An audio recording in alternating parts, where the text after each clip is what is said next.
எனக்குரிய டிவோஷன் லூக்கா 2 தீமோத்தேயு 4:11. ஒரு இமேஜினரி ஸ்டோரிய பார்ப்போம். டேனி அப்படிங்கிற ஒரு ஆர்டிஸ்ட் இருக்கான்.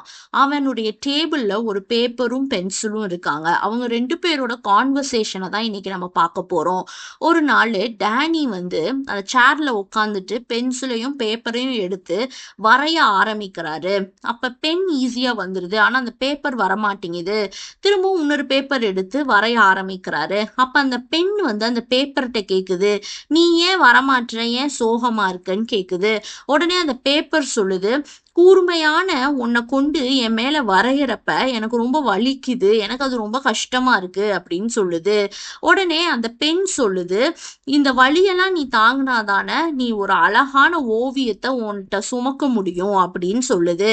உடனே அந்த பேப்பர் சொல்லுது, நான் எவ்வளோ கிளீனா ஒயிட்டா அழகா இருக்கேன், ஆனா அந்த பெண்ணை விட்டு வச்சு கிறுக்கிறப்ப நான் கொஞ்சம் அசிங்கமான மாதிரி ஆயிடுறேன்னு சொல்லுது. அப்ப அந்த பெண் சொல்லுது, இப்படி அழகா வரைகிறப்பதான் உன் மேல பல டிசைன்கள் வரையப்படுறப்ப உனக்கு அது எவ்வளவு பெருமை, அது எவ்வளவு விலை மதிப்புடையதுன்னு உனக்கு தெரியல அப்படின்னு சொல்லுது. இது உனக்கு ரொம்ப பெருமையான விஷயம்னு சொல்லுது. இந்த பேப்பரை போலதான் பல மனிதர்களும் நம்ம கஷ்டப்படுறப்ப நம்மளை விட்டுட்டு ஓடிடணும்னு நினைக்கிறாங்க. அப்போஸ்தல நடபடிகளையும் லூக்கா சுவிசேஷத்தையும் எழுதின லூக்கா என்ற தேவ மனிதர் எந்த கஷ்டமான சூழ்நிலையிலும் பவுலோடு இணைந்து தன்னுடைய ஊழியத்தை செய்யறாரு. பவுல் சுவிசேஷத்தின் நிமித்தம் சிறையில அடைக்கப்பட்ட நேரத்துல கூட லூக்கா அவரை விட்டுட்டு எங்கேயுமே ஓடல. லூக்கா ஒரு மருத்துவர், நன்கு படிச்சு சொசைட்டில நல்ல நிலைமையில இருந்தாலும் கிறிஸ்துவின் மேலுள்ள அன்பின் நிமித்தம் எல்லா சூழலிலும் பவுலோடு இருக்கிறாரு. தீமோத்தேயுக்கு சிறையிலிருந்து பவுல் கடிதம் எழுதுறப்ப லூக்கா மாத்திரம்தான் என் கூட இருக்காருன்னு சொல்றாரு இந்த வசனத்துல.